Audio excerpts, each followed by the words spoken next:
Hello, how you doing? Fred here, and I just want to record this quick recording to really address a question that came from one of my clients, and that was, I just came back from a run, and the question was related to exercise and running, and so Christina mentioned that after her run, she noticed that her chest felt a little, heavy, a little pain, and while doing the nasal breathing.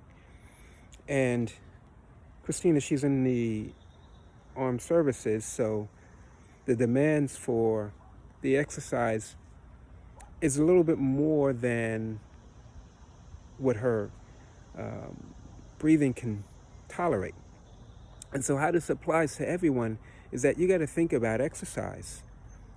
The way we typically exercise in our culture is really not natural. It's usually focused on high intense exercise in a short period of time. But really, our exercise to maximize our breathing should be one in line with the level of our breathing, sort of like, and maybe some of you have even heard me use this analogy, and that if you're exercising and your ankle is sprained, that exercise is not going to be beneficial to you. And then sprained ankle is analogous to our breathing. If our breathing is not up to par with the level of intensity that we're engaging in, then we will ultimately wind up hurting ourselves and promoting symptoms.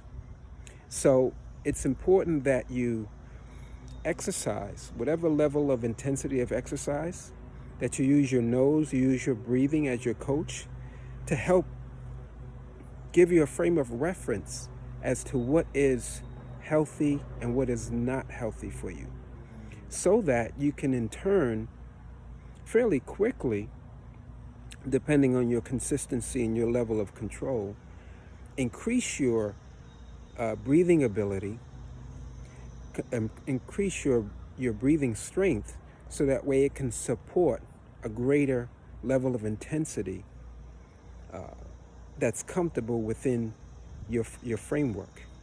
So just like once your ankle heals, then you're able to, say, engage in a sport or activity more effectively without pain. Well, it's the same with your breathing and exercise.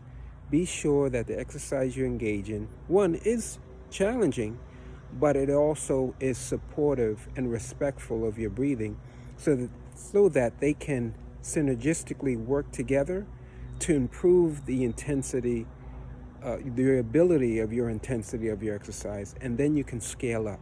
So that's just my quick point today.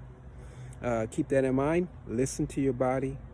Listen, use your nose as your coach, and be blessed. Bye for now.